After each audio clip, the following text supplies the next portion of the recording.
Beware, you're in for a scare. From the pages of R.L. Stein's best-selling books comes a brand new series of Goosebumps videos. Videos that will creep you out, freak you out, or simply make you laugh your head off. Hello, Goosebumps fans. Since these days I don't actually let things pass, Squidjib did another review, and let's just get into it. So, let me just tell you that this book is one of the unloved, which kind of is mind-boggling now, listening to be like, whoa, it looks like that Jason just admitted that it is one of the top 10 Goosebumps books I ever sold. And you're telling me that in 2003, when they were like, should we, and they're like, no. It's like, yeah, to get this book, you have to actually get the original. That's the only way how you can get this book is the original. It's sad that Werewolf Skin also got dissed up the ass. And it's like, that's some bullshit. Because Werewolf Skin was freaking good, especially the episode. Heck, even the second movie dissed his ass. And it's like, what the frick? You have a costume coming to life, and you're telling me Werewolf Skin doesn't get to have... Anyways, Legend of Lost Legend. Here is just a small little... This is a big taste of what they get. So anyways, we got Justin, who is the main character who's going to be speaking. We got Marissa. And first we get a story from the dad that they're lost in Antarctica. Justin fell off the sled of the dog sled. Marissa zoomed past him. See you. And then steps later, there she is. She actually stopped, or actually the dog stopped. There's a lake with a blue seal. Something that her dad was looking for, and the earth shakes, and then the fizzers open up, and then they fall into the fizzer, and then it's like, they're your kids, and you just killed them. Oh, wow. Do you secretly have something harboring with these children? Anyways, it was just a story. Justin, Marissa, and their dad goes to Brovania, searching for the lost legend 500 years ago. It's worth so much because people don't remember it, and lots of people will pay top dollar for it. At night, they heard a noise when they camped out. Their dad's a heavy sleeper. It turns out there's a silver dog with a note on him, and it's like, follow the silver dog. I know what you want.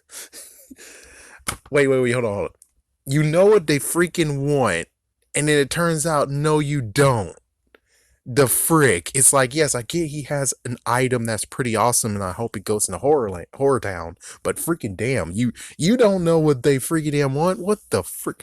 Okay, anyways, so they tried to wake up their dad. They failed. They followed they tried to wake up their dad. They failed. They followed the dog without him. They found a cabin in the woods. It turns out there was a big woman there named Avanya. And man, I have to admit, it's kind of sad what happens to this girl. She's the one on this cover, and I'm like, at first it was weird as hell. It's like as messed up as Ghostbusters 2, that horrible painting, that was one thing that freaking scarred me as a child. And you're telling me that this girl right here, which now she's kind of attractive on the cover, this girl actually is an animatronic, a old version of an animatronic. What the frick? Anyways, Vanya is a big woman here, and she says she can help them, but you have to pass the test. So there's a black creature named Aluka, and you have to go through the fantasy forest to find him and bring him back. So the kids wake up, and of course she didn't tell them crowd, just said this is a test, and they were joined with Aluka. And then of course it turns out that she tells them what the task is after she drugged them to sleep. Yeah, that's basically it, because they said they woke up. So there's a disconnect here. So are you telling me that Vanya is like, okay, you just have to pass the test, and then it's like, could you at least do something of where it's like she's either blow mist in their face and they fall asleep, or B, would you like a cup of tea before you go? And then there you go. It's like, that makes freaking damn sense, but no. Or basically Aluka is there, and then Aluka just secretly freaking gas him with ether. So something like that. It's like, yeah, there's some... I can't wait to rip this apart when it came to Paparina getting to it, which I think he's going to get there in record time. He also can even beat Squidjib. Just saying, I have money on Paparina beating Squidjib on a whole entire first. I'm just saying, I think he has a good momentum to beat them. I'm just saying. Well, anyways, So they wake up, a note in the bag. They have to actually bring Aluka and stay with them. And then apparently there's some weird eggs, robot mice attack. There's some fake trees. There's large cat monsters. Apparently, large cat monsters actually are real. What? And well, they escaped, made it back to the cavern. I mean, the cabin, but apparently without Luga, Avanya is passed out. Well, no, actually, she's a wind up doll. Man, that's some bullshit. And it's like, well, who, man, I'll tell you the truth. If Rick and Morty was in this freaking damn world, I'm pretty sure Morty would be like, well, can I keep something from this world? I want this. It's like, oh, you want this freaking wind up doll? Okay, friend, frig it. It's like, yeah, I kind of screwed you over that one time before, so yeah, you can get it this time. It's like, oh, fuck. He's like, yep, now she has a wind up doll, friend. Anyways, Luca can talk. It turns out he's a human costumed as a cat person or whatever. And he's the real protector. And apparently the real test was getting back to the freaking cabin and knowing that things are fake. And they have silver, he gave him a silver chest with an egg in it, and it's the egg of eternal truth. Oh, and it's like, well, how come this never actually? Well, I guess technically, since he's guarding it, it will never actually go into any Goosebumps book ever again. But hopefully, someday it'll get put in a video game. But anyways, there apparently he's not the one that's keeper of the legend of Lost Legend. Lost Legend apparently is some nomads, so they go out, try to look for the nomads. They bumped into them. The nomads are like, "Oh yeah, you want this? Here, sure, have it." Then it's like, it turns out that the Legend of Lost Legend, as soon as you have it, you are lost forever, or you just remain lost. So it's basically kind of like the book version of The Ring, but at least you don't freaking die. But instead, it's more like you're cursed now, you're lost, and you'll never be able to get out of here.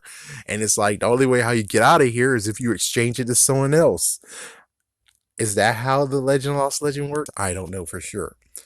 This wasn't turned into a episode, but I'll tell you that I was kind of hoping it did so I can understand what's going on with the book, but it didn't. And nowadays I'm like, when it turns into an episode, hopefully I'm gonna most likely flat out laugh at the whole. I'm gonna laugh at Justin, laugh at Marissa, and laugh at the father. I'm gonna laugh at all three of them as I pause the episode before it is, and I'm just gonna straight up burst going. I'm that messed up now. I'm that messed up. As a kid, I most likely think, no, I wouldn't laugh at him. I would just say, damn, that sucks. But now it's like, no, I'm going to laugh at him because the thing they want is going to cause them to never actually bring it out ever again, which makes sense why it's a lot of money. But what's even crazier is that no one remembers the story of the Lost Legend. And heck, we don't even get to have any conclusion of that of, well, here's the story, even though it says up top that once you're in a Lost Legend, you're lost forever, which is like, you're lost. And it's like, yeah, but what's the story anyways? So we can see why this doesn't turn into an episode for obvious reasons like Beast from the East, but also just the fact of, actually, I think this would have been easy to do, believe it or not. So this actually gets to the point of where it's like, this is technically easy to do. Oh, sorry. I gotta explain this more in Why Not episode. So I'm just gonna leave that off here and just say that, damn, it was such a book that got dissed that no wonder it's unloved. And will it ever be truly loved again? I don't know for sure. The only way how it can be kind of sort of loved again is if it actually gets to have a freaking release. But for right now, we don't know for sure if it's gonna ever get a release in 2015 style. So we don't know, but I will say one thing is that as soon as Paparina does his version of it, his review, which who knows, I think is going to be the same result, kind of, then I'll actually spin off and do things of, oh my gosh, you drugged those kids. Oh my gosh, you didn't know anything, Jon Snow, along with lots of stuff. So yeah, if you really want to actually get ready for the spin-off videos, just root and hope that Paparina is able to catch up multi-fast to actually do this. Well, anyways, have a scary day. Have a scary night.